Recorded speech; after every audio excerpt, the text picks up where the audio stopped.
Қараңыз. Өзі әр кезде сақтану болады. Әркімнің өзінің бойында бір семьяның өзінің бір құпиясы болады. Мемлекет түгілі. Сақтану үшін аулы жасайды. Есігіне құлық қояды. Көршімен тату болу міндет. Көрші қыстан рақсы еді. Пайғамбар саласынан қалған бұл өнеге. Көршілмен де тату тұру міндет. Татулықтың да бірақ әр нәрсенің өзінің бір мөлшері болады. Қандай да бір нәрсе мөлшерден шықса, абай айтпақшы боғы шығады. Доспыз. Біз орыспен де доспыз, Қытаймен доспыз, Америкамен доспыз, өзбекпен доспыз, қырғызбен доспыз, анамен доспыз, мынамен доспыз. Бәріне доспыз. Бірақ достық дегеніміз, дос болу дегеніміз бейқам болу емес. Дос болу дегеніміз өрсізімізді өртеу емес. Кез келген нәрсеге бір жалпы сақтық, өзін өзі сақтау, өз бағасын білу дейтін дүниенің қажеттігі алдымыздан шығады да тұрады. Мысалы, жасырын емес. Қытай бүгінгі білім беру саласында өзінің бүгінгі ұрпақты, мектеп жасындағы балаларды, одан үлкендерді қалай оқытып жатыр, қалай оқытты. Балқаш көліне дейінгі территорияның барлығы ұлы Жүнгеннің, ұлы Қытайдың мемлекеттің жері деп түсіндіріп жатыр. Ендігі жерде сіз Қытайдың мойнынан алып тастай алмайсыз. Уақытша Қазақстан Республикасында жатқан біздің ата-қонысымыз деп біледі олар Талдықорғанның жерін.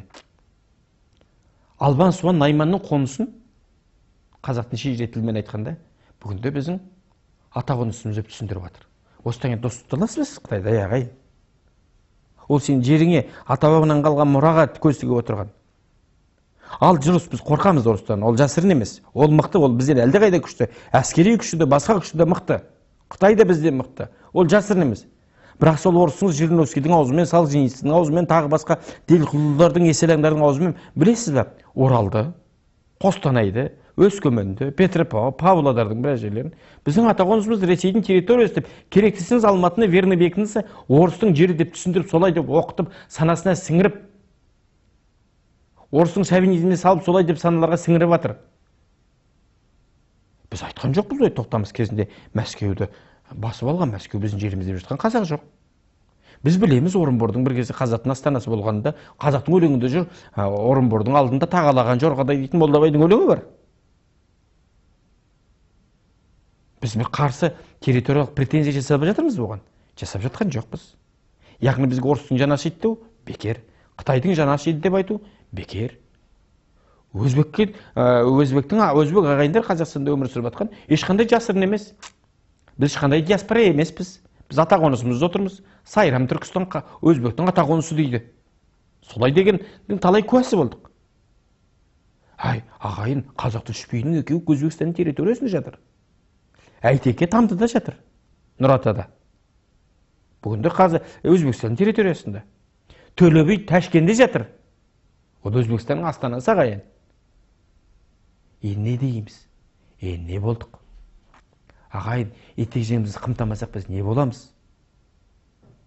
Елдің бәрі қазақтың кең даласынан дәмесі бар. Сен мықты болмасаң, сен рухани тұғырың мықты болмаса, сен тілің дінің тұтас болмаса, сен бір-біріңді сүймесең, бір-біріңді тас түйін бірлігің болмаса, тас жұдырық қойып бірігіп отырмасаң, осы оң тазының ортасына түскен қоян сияқты жұлынып тістегеннің аузында ұстағанның қолында кетуіміз кәдік біздің. Сондықтан да бізге тұтастық ауадай қажет. Қазақтың бірлігі қажет. Сопы болып, зікірші болып, анау болып, мынау болып, бөлініп, үйтіп-бүйтіп біріміздің артымыз бір шығып жатқан кезде қазақты қазір туталақайын шығарып, қанталапайға салайын деп отырғанын біз біліп отырмыз ба? Өкінішке орай біліп отырған жоқпыз. Көп қазақтың өкінішке орай қашанда жаулаушының қолындағы құрал солай болған. Кенесары неге жеңілді? Кенесары неге жеңілді, ағайын? Наурызбайдың албырттығы, Қоңырқұлжаның сатқындығы, Сыпатайдың салғырттығы себеп болды. Біріккен жоқ. Сосын аяқ аспаннан келді. Ахмет неге атылды? Сәкен неге атылды? Өйткені жапонның шпион дегенде ешкім оған ара түскен жоқ. Сол кезде Сәкенге, Жүсіпбекке, Ілиясқа, Мағжанға жала жауып жатқан кезде шоқ-шоқ деп сырттан ағайын қандасы қарап отырды. Кетсе кетіп қалсыншы, жүрсе өтіп кетсінші деп. Ғабит сияқты асылдарға өте кенде болдық. Бейімбет жау болса мен де жаумын дейтін адам өте аз шықты. Қазір қараңыз интернетте. 37 жыл болса бір-бірімізді атып жіберуге дайырмыз. Бір-бірімізді етімізді тірідей жеуге дайын болып отырмыз. Сол интернеттегі жаланы жауып жатыр. Соның астына реплика қараңыз. Бірін-бірі қазақ қорғамай отыр. Аяғы не болады? Аяғы қазақтың құруына алып келуі мүмкін, ағайын. Біз ойлануымыз керек. Бізге тұтастық керек. Біріңді қазақ, бірің дос көрмесеңіздің бәрі бос. Абай айтқан, бәрі бос. Тәуелсіздік деген сөзіңнің, Астана деген сөзіңнің, қазақтың даласы, Атырау, Сарыарқа, Жетісу, Жиделібайсын деген сөзіңнің бәрі бос болып қалады егер қазақ бірін-бірі дос тұтпаса, бірін-бірі бауыр тұтпаса. Жарайды, оны бөліп жатыр шала қазақ, қара қазақ. Шала болсын ол қазақ. Ол қара болсын қазақ, кедей болсын қазақ, бай болсын қазақ. Бір-бірінде кеудеге теуіп тербесіне қазақша білмейсің, сен оңбаған, сен елді сатып жүрсің десе, ол біраздан соң оның да беті қайтып қалады. Сен оңбаған намаз оқымайсың деп, оған тиісуге болмайды. Оқиды, иншалла, Алладан оны иманды нәсіп етуші Алла. Кешір оны. Тауфиқ сұра Құдайдан оған. Бір қазақтың баласы екенін түсінуің керек. Түсінуіміз керек. Мен түсінуім керек, сен түсіну керек, ол түсіну керек. Әйтпесе елдіктен біз айырылып бара жатырмыз. Қазір қазақ қоғамы құрдымға қарай бет алды. Осыны әркім түсінбейінше, жүрегін түбіне түсірмейінше ел болмаймыз.